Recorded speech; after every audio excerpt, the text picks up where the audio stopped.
Magandang araw po. Ngayon ay Nobyembre 19 taong 2014 at kami po, ang Philippine Team Atobi ay nandito sa Barangay Bunalejos 2 sa Ako po si Miss Ann Bernardino at kasama natin ngayon ang ating kaibigan mula po sa kanyang kapihan.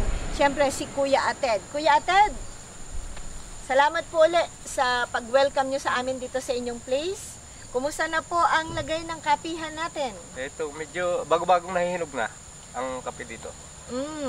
So ito po ang ating mga kape na ito na nilagyan po ng Philippine Atobi Technology. How do you assess ang resulta? Maganda po ba? Kikita po ba tayo? Tutok ngayon ng kape kaysa nung nakaraan. Yung ating nilagyan ng Atobi. Mas dumami ang bunga. Mas dumami ang bunga.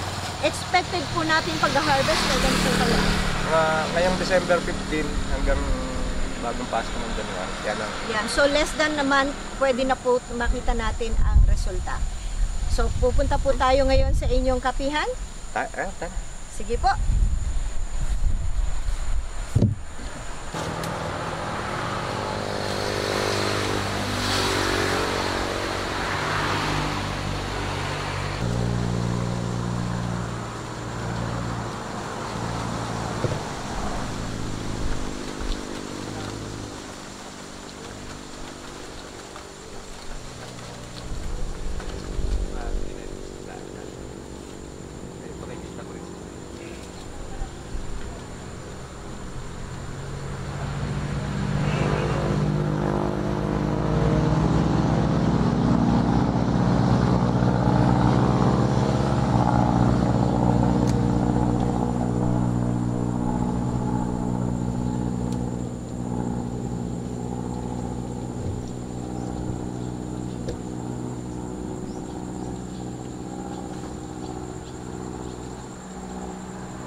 Kita nyo naman, napakaganda. Mula sa dulo, lahat ng nodes. Meron pong laman hanggang dito, namumutik-tik talaga. Sobra sa ganda. Napakaganda talaga, grabe. Punong-puno po ang bawat sanga. Ito po yung mga nilagyan ng technology. Philippine Atobi Technology sa ating pong mga pananim na kape na pag-aari po ni Kuya Ated dito sa Barangay Bunalejos 2, Indang, Cavite. Kuya Ated, kumusta na po ang lagay ng ating mga kape? Ano na po ang pagbabago ngayon mula sa aming pagpunta rito noong nakaraang Oktubre?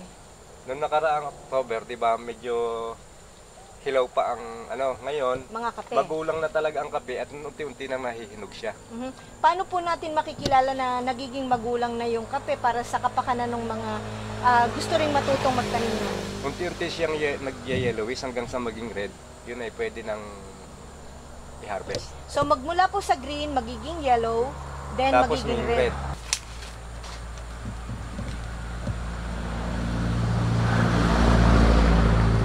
Okay.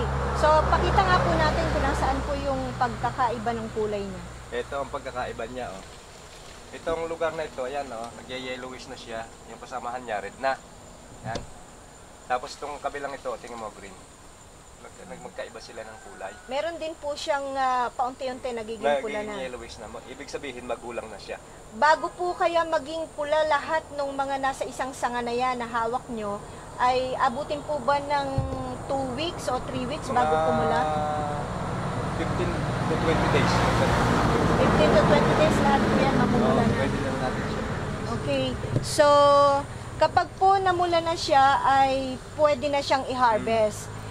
Meron po bang palatandaan sa pisil, lalambot po ba yung ating mga butil para malaman natin, okay, lahat sila pula na? Hindi naman, kahit hindi pa siya mapula, basta nag-yellowish na siya, ibig sabihin, pwede na siya i-harvest. Kaya naman ganun ang ginagawa namin, dahil pag tinimbang, mas mabigat yung, actually, ito pwede nang anihin. Kaso, pag tinimbang siya, magaan. Pagka yung ganito, pag tinimbang, mabigat. Pagpulahan na po. Mas mabigat. So, sa ngayon po ba maganda na ang presyo ng kape? compare sa nakakaraan na 3 taon, mas magandang presyo ng kape. Dati po, magkano po ang presyo ng kape? Nakaranas kami ng 150 lang Per? per balde ang tinatawag namin ay yung 10 kilos yun eh. Ngayon, naglalaro siya sa 350 hanggang 450. Napakalaki po ng disparity. Ano po. Pero meron pong humahango sa inyong kumpanya kahit di nyo banggitin ang pangalan ng kumpanya. Kuha naman, wala namang ano, kasi ang ano dito, subay-subay. May kumukuha po sa inyo ng permanente. Meron. Sa palagay nyo, makakapagbigay kayo ng maganda-gandang presyo ngayon? Makakapag-demand kayo? Compare sa nakaraang taon, eh baka mas maganda ngayon. Kikita po kayo ngayong nalagyan na natin ng Philippine Atomy Technology. Palagay ko. Kikita po talaga. Palagay ko. Ano po reaksyon ng mga tao sa paligid, yung mga kasamahan yung na meron ding coffee farm? Pinakikita ko nga sa kanila ito, sabi nila, kung sakasakali raw sila magkaroon ng konting puhunan, baka sila sumama na rin dito sa Atomy. Oo. Kasi kung matatandaan nyo, Kuya, January 29 tayo naglagay ng technology and naglagay rin tayo ng dumi ng baboy at manok doon sa puno. Compared doon sa mga hindi nalagyan, ano nangyari doon sa hindi nalagyan? Kakunti ang bunga. Kakaunti Diba po. nandun sa kabila, kakunti ang bunga. Mamaya pupuntahan po natin yon. Ngayon po, ano pa ang pagbabago nakikita ninyo sa inyong mga tanim? Magmula po nung ating lagyan ng technology, meron na po bang namumulaklak uli, bago? Meron na. Ayan, sa kabila. Ayan. Ito nagsisimula na nga sila uli eh. Ito ay bulaklak na yan. Ayan. Yan na.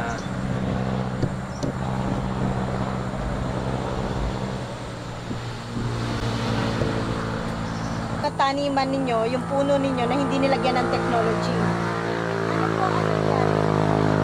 Mapapansin nyo, yung kabila, maraming bunga, no? Ito, tingnan nyo. Wala halos bunga. Konting-konti lang. At saka yung kulay niya na pagka malusog ang halaman, green. Ito, ang dahon, tingnan mo, medyo parang yellow.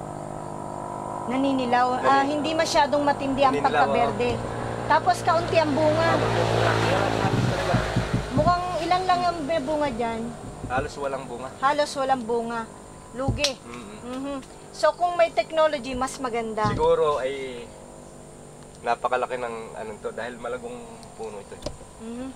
Yung pong walang technology, ano pang nakikita mga naging problema sa kapihan?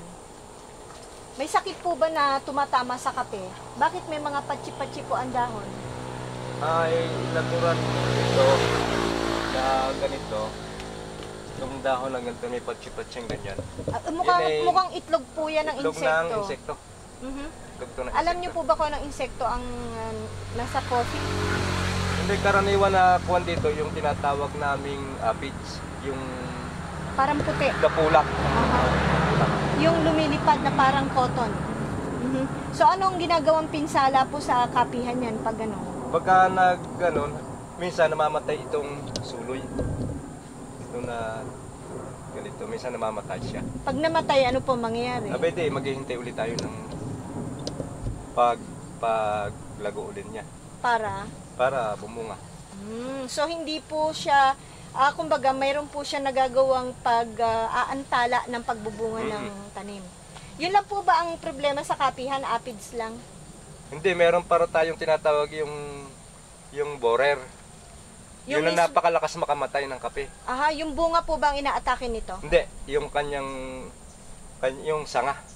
So sinisipsip po ng coffee borer ang mga sanga? Pagka nagkaganon ng borer, patay na yung kape. Patay na. Wala po ba ngayon tumama sa inyong kapihan na coffee? Wala pa akong napapansin. Senyales, wala pa. Wala pa akong napapansin na Doon po senyales. sa nilagyan ng Atomy Technology, meron po bang mga tumamang mga aphids?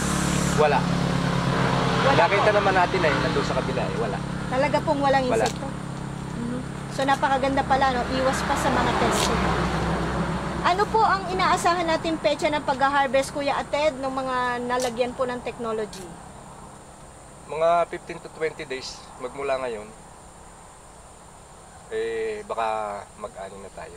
Ano po ang may iwan yung mensahe sa mga nanonood po ng videong ito? Ay kung ako sa mga kung makapanood kayo, Abay, pumunta na kayo rito sa technology ito dahil nakita naman ninyo na talagang malaki iniunlad ng kape.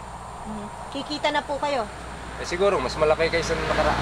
Mga ilang porsyento po ang inaasahan yung kita? Mga Nagdag. 20 to 30%. Ang dagdag po. Okay. Maraming salamat po. Salamat din. So dito po sa kapihan ni Kuya Ted ay mapagmamasdan po talaga natin na unti-unti nang nagsisimulang mamula or manilaw, sabi nga ni Kuya, ang mga bunga ng kanyang kape na nagbabadya na malapit na po ang pag-harvest dito. Mga isang buwan na lamang po, more or less, pwede na siyang mag-ani.